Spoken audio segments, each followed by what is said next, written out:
Hello guys, so welcome back to my channel. And जैसे कि आप मेरी पिछली व्लॉग में देखें कि हम गोरखपुर पहुंच गए थे और गोरखनाथ जी का दर्शन भी कर लिए थे। फिर नेक्स्ट दिन हम उठे और अपनी चाय की तलाश में निकल पड़े। मम्मी को अपना दूध बोर्नवीटा मम्मी पीती हैं सुबह अदरक डाल के, तो हम वो बनवाने गए थे। यहाँ पास में ही एक टपरी टाइप का कुछ हमको मिल गया, वो हमारे अकॉर्डिंग कस्टमाइज्ड करके दिया था, क्योंकि हमको थोड़ा बहुत वेरिएशन चाहिए रहता है। मुझे चाय में पर्सनली और मम्मी को दूध बोर्नवीटा में मम्मी थोड़ा अदरक वदरक डाल के बनवाती हैं। तो ये हमारी चाय सुबह की। तो गाइस फाइनली हमको मिल चुका था अपना कस्टमाइज्ड जो हम पीते हैं वो दूध और चाय। उसके बाद हम गोरखपुर की गलियां घूमते हुए निकल रहे हैं अपने होटल की ओर। वहाँ पहुँचने के बाद हमने अपनी चाय पी, सुबह की शुरुआत की। उसके बाद आज हमें 3 शहर घूमना था टोटल। जैसे हमें गोरखपुर से अयोध्या जाना था, अयोध्या के बाद हमें इलाहाबाद जाना था, रात तक हमको वहाँ पहुँचना था।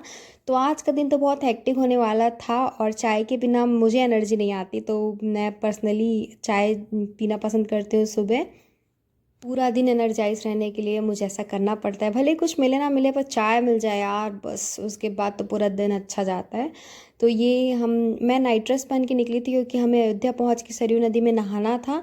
ये हमारे सारे लगेज बाहर आ गए हैं, अब हम बस में चढ़ने वाले हैं, बस में चढ़ने वाले हैं। तो ये रहा कुछ मेरा और मम्मी का क्लिप, साथ में मैं ऐड कर रही हूँ और मैं आपको कुछ बता भी रही हूँ साथ में। ये कुछ रिकॉर्डिंग्स है मेरी। अब हम लोग अयोध्या के लिए निकलने वाले हैं गोरखपुर से निकलकर।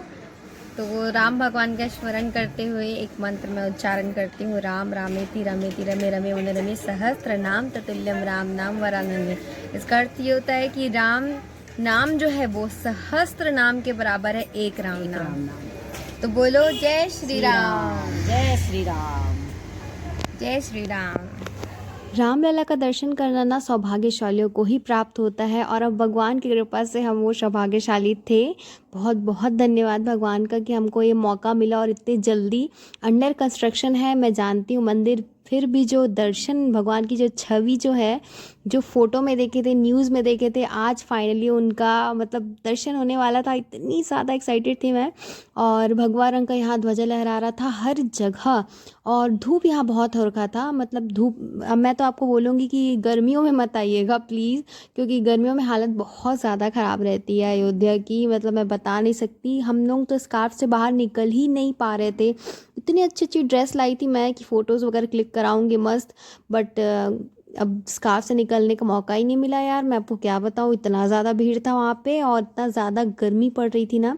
बट यहाँ यहाँ पहुँचने के बाद वो जो भगवान की जो छवि का जो दर्शन करने का जो मतलब एक्साइटमेंट रहता है ना, वो सब ये सब जितनी भी परेशानियाँ हैं ना, वो बहुत छोटी लग रही थी उस सब के सामने। तो बहुत ज़्यादा एक्साइटेड थे। फिर यहाँ से हम सरयू नदी जा रहे हैं, बस से उतर के ऑटो पकड़े। ऑटो पकड़ने के बाद बस सरयू नदी पहुँचने ही वाले थे। साथ में मैं आपको दिखा रही हूँ, यहाँ पे जो वॉल्स है ना, वहाँ पे ना पेंटिंग्स हुई है, पता है, जैसे रामायण के जो जो एक्ट्स हैं, जो जो चीज़ें हुई हैं रामायण में, वो सब यहाँ पर ना पूरा रामायण को यहाँ पे दर्शाया गया है पेंटिंग के थ्रू। बहुत ही अच्छा शहर है, मज़ा आ गया देख के। और मतलब हर हिंदू के मन में ना अयोध्या के लिए एक फीलिंग है, एक इमोशन है। मतलब मैं समझ सकती हूँ वो, जिसको शब्दों में बयां नहीं कर सकते। तो आप अगर हिंदू हैं, आप अगर मेरा व्लॉग देख रहे हैं, तो अयोध्या एक नाम नहीं है, बस एक शहर नहीं है, एक इमोशन है। और ये हमारे भगवान राम का जन्म स्थल है जहाँ पे, और ये सरयू नदी जहाँ पे मैं स्नान की हूँ, सरयू नदी में भगवान ने अपना प्राण त्यागा था, तो अपना देह त्यागा था ऐसा बोलते हैं। तो बस यहाँ नहा के तो मन तन और आत्मा सब तृप्त हो गई थी। यहाँ से निकलने के बाद हम सीता मैया की रसोई में गए, मैं आपको फ़ोटोज़ वगैरह दिखाऊंगी। बहुत सारे मंदिर यहाँ पे घूमे, यहाँ तो गलियों गलियों में मंदिर था। राम भगवान, सीता मैया, सरयू नदी में स्नान करने के बाद हम निकल गए मंदिरों के दर्शन के लिए। ये है सीता मैया की रसोई। यहाँ पे बहुत सारे भगवान थे, और ये इतना बड़ा जो मैं आपको दिखा रही हूँ, ये सीता मैया का रसोई हुआ करता था पहले किसी ज़माने में, जब राम भगवान का राज चलता था। उसके बाद बहुत सारे मंदिरों को घूमने के बाद हम इतना थक गए थे ना, और भूखे बहुत ज़्यादा थे, तो हम ब्रेकफास्ट भी नहीं किए थे, सीधा ब्रंच किए हम। पास में एक होटल था, वहाँ पे हमने छोले कुलचे खाया। छोले कुलचे मुझे पर्सनली उतना पसंद नहीं है, तो मैंने सिर्फ एक कुलचे खाया। उसके बाद फिर हम भगवान के दर्शन करने के लिए निकल गए। कहा जाता है कि रामलला का दर्शन करने से पहले जो हनुमान जी हैं उनके परम भक्त उनसे आज्ञा लेनी पड़ती है। तो हम सीधा हनुमानगढ़ ही गए। भगवान परम भक्त श्री राम जी के परम भक्त हनुमान जी के दर्शन करने के लिए, उनसे आज्ञा लेने के लिए कि हम राम जी का दर्शन कर सकते हैं करके।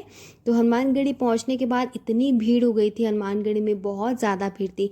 और जो मैंने मैं जो पहनी हूँ नया सूट है, मुझे पता ही नहीं चला ये खींचातानी में कब फट गया। और हमारे पास होटल भी नहीं थे चेंजिंग रूम के लिए, तो मुझे ऐसे ही चुन्नी से ढक ढक के चलाना पड़ा। इस टाइप का तो सिचुएशन हो रखा था। तो मैं अपने सारे सब्सक्राइबर के लिए यहाँ थोड़ा सा आपको दर्शन करने का यहाँ पे मैं आपको दिखा रही हूँ। भीड़ था इस वजह से एकदम क्लियर फ़ोटो नहीं आ पाई है, पर आप थोड़ा बहुत देख सकते हैं। यहाँ पे ना हनुमान जी में त्रिशूल, हनुमान जी के माथे में ना त्रिशूल बना हुआ है। पहली बार मैंने ऐसा जो मतलब भगवान का जो रहता है ना, अभी भी छवि मेरे मन में बसी हुई है। ऐसा हनुमान जी का मैंने कभी नहीं देखा था मूर्ति जिसके माथे पे त्रिशूल बना हो। तो हनुमानगढ़ी का ये फेमस है, अयोध्या है, तो सब चीज़ यहाँ पे यूनिक होना तो बनता था। अब उसके बाद हनुमान जी से हम आज्ञा लेके यहाँ पहुँच गए अपने रामलला का दर्शन करने के लिए। ये बस यहाँ से निकलने के यहाँ से बस थोड़े दूर जाने के बाद ना हमारा फ़ोन, हमारा लगेज, सब कुछ सिक्योरिटी पॉलिसी की वजह से जब्त हो चुका था। क्योंकि चेकअप इतना ज़्यादा, मीन्स गर्मी की छुट्टी के कारण इतनी ज़्यादा भीड़ हो रखी थी कि कंटिन्यूसली अलाउंसमेंट चल रहा था। किसी का बच्चा खो गया या किसी का सामान, किसी का लगेज वगैरह खो गया, तो हम सिक्योरिटी पॉलिसी के कारण इसको अंदर रख दिए सब चीज़ को। तो फ़ोटोज़ वगैरह ज़्यादा नहीं ले पाए। बट जो हनुमान भगवान के दर्शन करने के बाद फिर हम जो रामलला का दर्शन किए हैं ना, दोनों ही इतना ज़्यादा मतलब दिल को छूने वाला था। दोनों ही मूर्तियाँ इतनी प्यारी थी, आपको बता नहीं सकती हूँ। मतलब वो जो फीलिंग है ना, रामलला का जो छवि है ना, वो मन में ही, हृदय में ही बसता है। उसको ना बयां कर सकते ना कुछ। तो आप बिल्कुल विज़िट करिएगा, अयोध्या आइए। सारे हिंदुओं को मैं बोलूँगी भगवान रामलला के दर्शन करने से पहले आप हनुमान जी का दर्शन ज़रूर करिएगा, क्योंकि उनसे आगे लेना ज़रूरी है बोलते हैं यहाँ। तो फाइनली हम दर्शन करने के बाद दिल में पत्थर रख के रुकने की इच्छा थी वहाँ पे, एक बार और दर्शन करने की इच्छा थी, बट क्या करें, जाना तो था हमें नेक्स्ट डेस्टिनेशन में। तो 4 बज चुके थे शाम के, हम इलाहाबाद के लिए निकल गए। और मैं बता नहीं सकती यार, इतना दूरी है ना, मतलब अयोध्या और इलाहाबाद में बहुत लंबी दूरी है। रखे रखे पैर में स्वेलिंग आ गई थी मेरी, इतना मतलब बता नहीं सकती, इतना टायरिंग था।